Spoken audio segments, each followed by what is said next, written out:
भारत की जनता को, भारत के युवाओं को, भारत के एकेडमिक एजुकेशन लिए हुए लोगों को अगर ये बातें नहीं बताई गई तो हम मुट्ठी भर लोग रह जाएंगे, मध्यमा और शास्त्री पढ़ते रह जाएंगे, आपस में मंचों पर सेमिनार करते रह जाएंगे, बौद्धिक सम्मेलन करते रह जाएंगे, और उनका सम्मेलन पब में होगा, उनका सम्मेलन शराबों में होगा, उनका सम्मेलन उनकी तरह की पार्टियों में होगा। हमें घुसना होगा उनके बीच में, बच्चों के स्तर पे उतरना होगा। अरे इस दुनिया में वो परब्रह्म परमात्मा शुक्ल यजुर्वेद से जिसका आप सुक्तिपाठ करते हैं, वह अपने लोगों के मंगल के लिए अवतार लेकर के जिस स्थिति में मनुष्य है उस स्थिति में आकर भगवान बनकर मनुष्य के रूप में आकर हमारा उद्धार कर लेता है। तो भारत के संत, भारत के महंत और भारत के सज्जन और माता पिता का भी ये धर्म है कि अपने बच्चों के स्तर पर उतरकर उनका उद्धार करें, उनके जीवन को ठीक करें, उनके जीवन से बुराइयां निकाले। हमें उनके स्तर पे आना होगा, हमें उतरना होगा उनके स्तर पर। हम इंतजार नहीं करेंगे तुम मंदिर आओगे तब हम तुमको धार्मिक कहेंगे, नहीं आएंगे वो। तुम कथा में आओगे तब तुमको हम मानेंगे, नहीं आते वो बैठे अपने पब में, हमें जाना होगा। अकबर ने यही तो पूछा बिरबल से, अरे भाई तुम्हारे यहाँ इतना अवतार क्यों होता है? रोज ही अवतार ले लेते हैं, ये अवतार, ये अवतार, ये अवतार। बिरबल ने कहा हुजूर बताएंगे बाद में।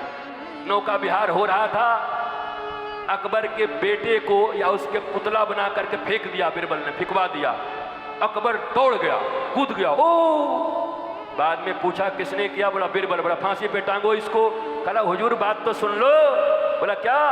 एक बात बताओ, सैकड़ों नाव तुम्हारे साथ चल रहे थे, नेवी तुम्हारे साथ चल रही थी, नेवी के अधिकारी तुम्हारे साथ चल रहे थे, लाखों गोताखोर, हजारों गोताखोर तुम्हारे साथ थे।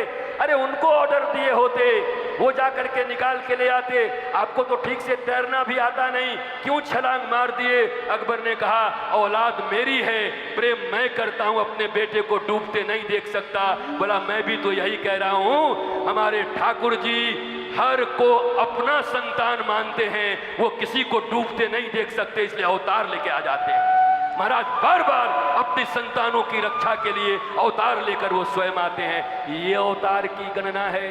बाकी तो हम भी वैदिक लोग हैं, एकमेव अद्वितीयम, उस एक के सिवा कोई दूसरा नहीं। क्या ये ज्ञान हमारे पास नहीं? ये ज्ञान सनातन का है। हमें मत सिखाओ, हमें मत बताओ कि ईश्वर एक होते हैं। ये ज्ञान हमारे यहाँ से निकला है, ये करोड़ों वर्ष पुराना ज्ञान है, ये वैदिक ज्ञान है। ये हमें क्या बता रहे हो? तुम्हारे पंथ तो अभी आए हैं, पता नहीं कितने कितने वर्ष पहले आए हैं। किसी का तो 2100 हो रहा है, किसी का 1400 हो रहा है, किसी का 3000 हो रहा है, किसी का 1500 हो रहा है। महाराज करोड़ों वर्ष के इतिहास को, करोड़ों वर्ष की संस्कृति को, सब कुछ वहीं से निकला है। मत हो सकते हैं, पंथ हो सकते हैं, धर्म एक ही था सनातन, धर्म एक ही है सनातन, और धर्म एक ही सदा रहेगा सनातन। वो सदा से था, है और रहेगा। पंथ लाखों हो सकते हैं, इसमें कोई विवाद का विषय नहीं है। नाना मुनि नाना मत, 8 अरब लोग 8 अरब मत हो सकते हैं, पर धर्म सदा एक है। 10 लक्षणों से युक्त धर्म, 10 लक्षण युक्त धर्म जो सनातन संस्कृति में हमारे विद्वानों ने बताया, हमारे शास्त्रों ने बताया, वो धर्म है। उसी धर्म का पालन सभी करते हैं।